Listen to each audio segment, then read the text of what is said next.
So I went up to my room with my 2 suitcases and a violin case.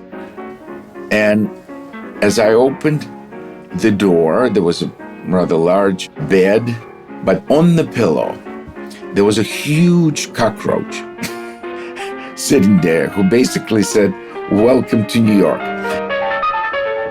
From then on, for 2 years, I had a very close relationship to New York cockroaches. They were all over everything.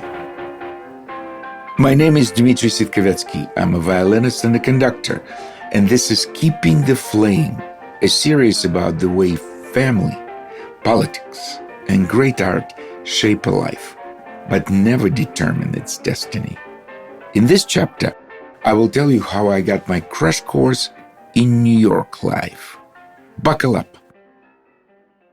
When I went to Montreal for a competition in 1975, and I was there learning a new piece written for the finalists, I got to know 3 students of Ivan Galamin.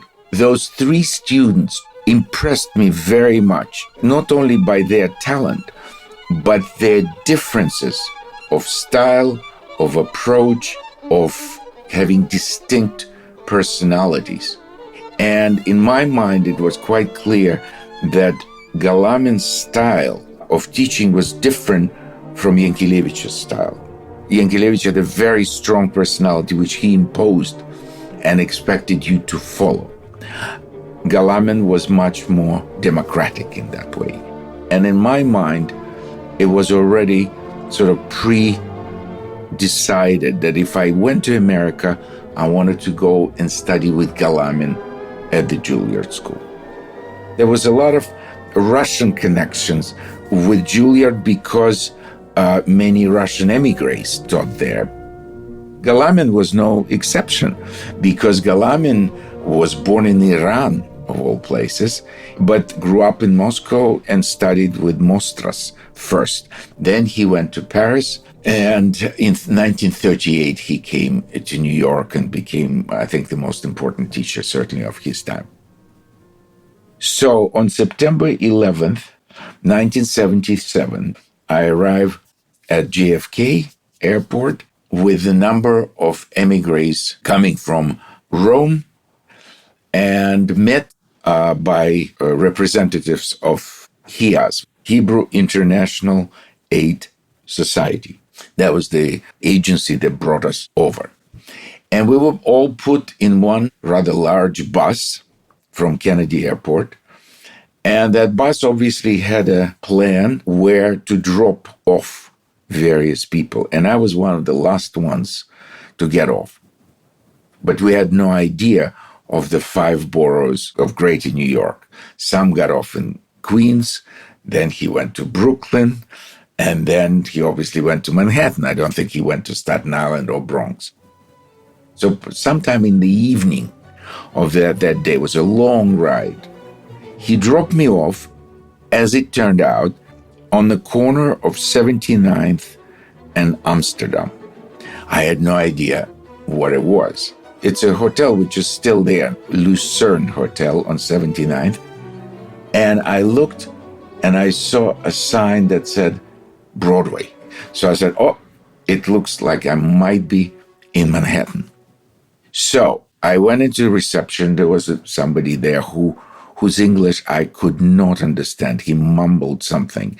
He gave me a key from my room on the 8th floor. It was a pretty poor hotel. Everything was paid at the beginning by this Hebrew International Aid Society. And normally the next day I would have a meeting with them, or in a couple of days. But that was rather lucky for me because that was the time of Jewish New Year.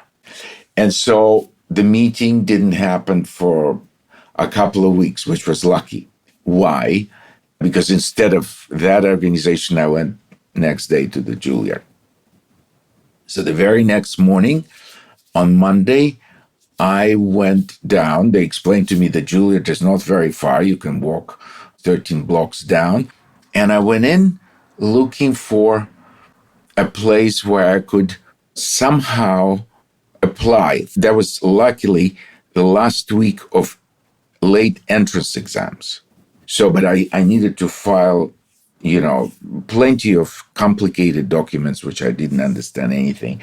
But fortunately, I met two Russian-speaking students. One of them was Shlomo Mintz, who became my good friend, and the other one, who also is still my very good friend, Alexander Mishnaevsky, Sasha, who I kind of knew from Central Music School, but vaguely. Anyway, they were both very, very helpful.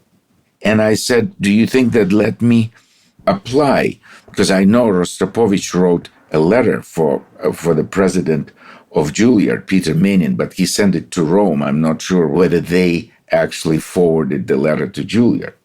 They said, listen, Rostropovich is not in New York now, but his daughters live across the street, and Shlomo lived in the same building. So I said, Shlomo, do you know the telephone number? He said, sure, let's call them. So we called them, and Lena, the younger daughter, who of course I knew from Moscow, was there. I said, Lena, this is Dima, I'm here. Oh, great. Could you possibly come with me to see Peter Menin, just so he allows me to take the exams? I said, of course, let's go. And so I started by meeting the president of Juilliard, the composer Peter Menin, and because I had a very important witness, Lena Rostropovich, who was also already a student at Juilliard, and she said, Papa wrote, I know I was there when he was writing a letter. Did you receive it? I said, no, I never received such letter. Well, this is an outstanding violinist, so blah, blah, blah. So he let me take the exams. So I went to Juilliard. It was already busy with students. It was Monday by that time, Monday, 12th of September. And as it turned out, 14th, they were holding the exams. So already on Wednesday, once I was allowed to apply, on Wednesday I had to have 5 exams. Not only playing, but also theory of music and other things. And the other two, and Lena, I think also, but especially the other two boys, they helped me to fill out those applications. It took me at least an hour, if not longer, just to fill out all those things in English. Because I was applying not only just to be able to pass the exams or take the exams, I was also applying for help, financial help. And as it turned out, I got the help from the city of New York, from the state of New York, and from federal government, because the tuition was very expensive. At that time, I had no money at all. But since I was absolutely alone, and I was very lucky that I filled out those papers, because 3 days later, I passed all the exams. There were 5 on Wednesday and 1 on Thursday. And I got my complete tuition covered. This is first 3-4 days in New York.